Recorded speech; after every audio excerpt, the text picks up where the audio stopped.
cielo, celestial esperanza.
Prions le Seigneur.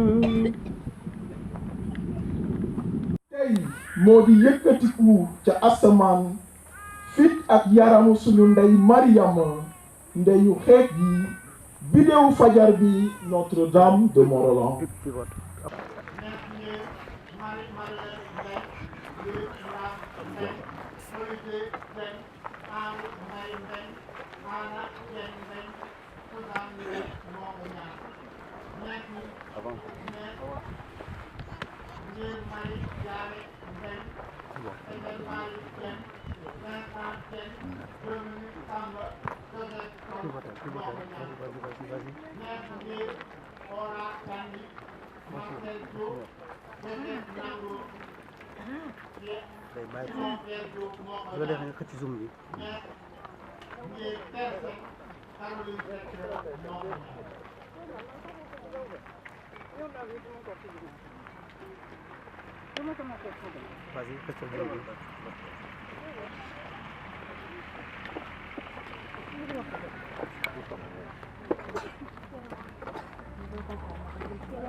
C'est bon.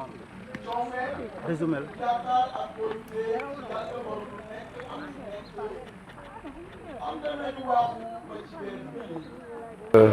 C'est d'abord le sens de l'événement, le sens spirituel qu'il faut mettre en exergue.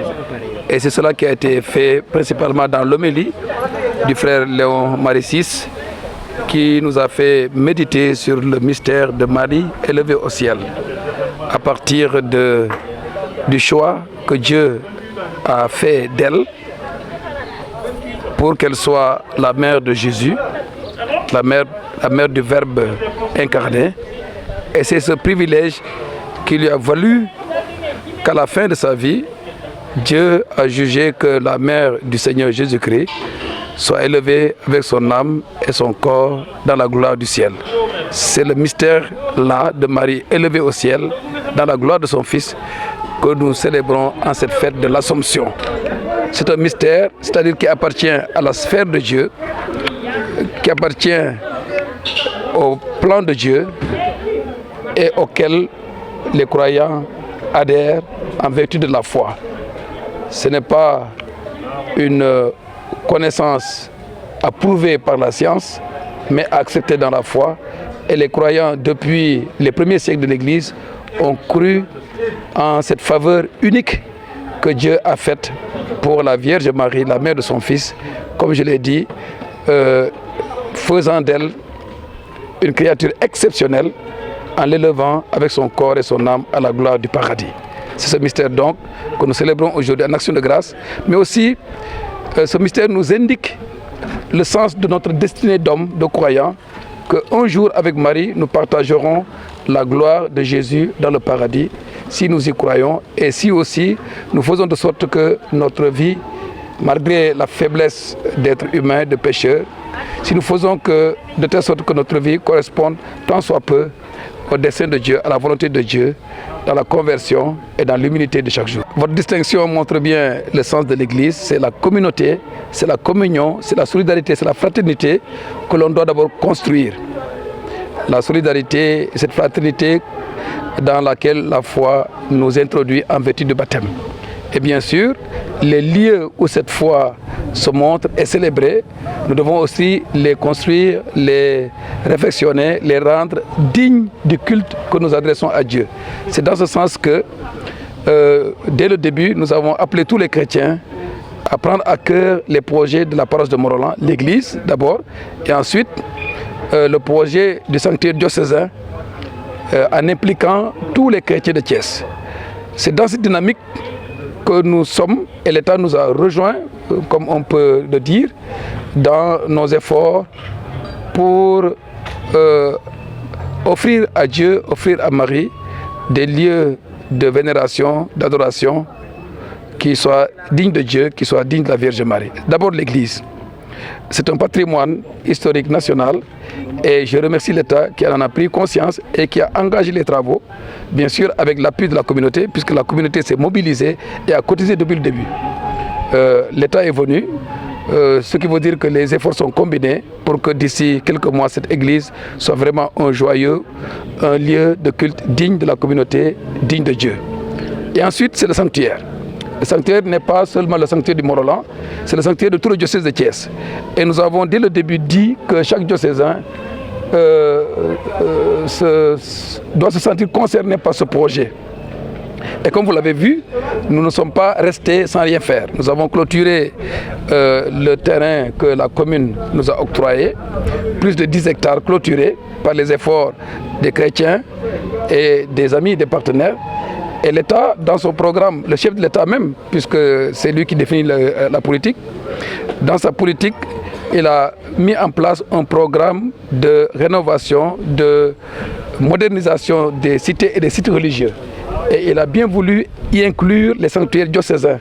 Chaque diocèse, donc, bénéficie de ce programme. Nous, au Mont-Roland, nous en bénéficions et les travaux sont déjà engagés, puisque l'État nous a déjà octroyé une part de ce financement que nous sommes en train d'exécuter avec beaucoup de satisfaction. Et j'en profite pour remercier le chef de l'État et pour l'assurer de mes prières pour que le Seigneur bénisse sa personne et tous les projets qu'il a en vue pour le développement du Sénégal, pour la cohésion nationale et pour que les croyants se sentent appuyés par l'État dans leur devoir le plus essentiel qui est l'adoration et le culte à rendre à Dieu.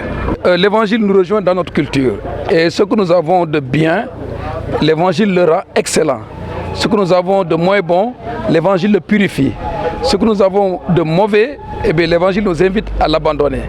Et les classes d'âge sont une pierre d'attente pour l'évangile, c'est-à-dire une chance que l'Église saisit pour les rendre plus solidaires, des lieux de communion, des lieux de fraternité, des lieux de cohésion et des lieux vraiment de partage.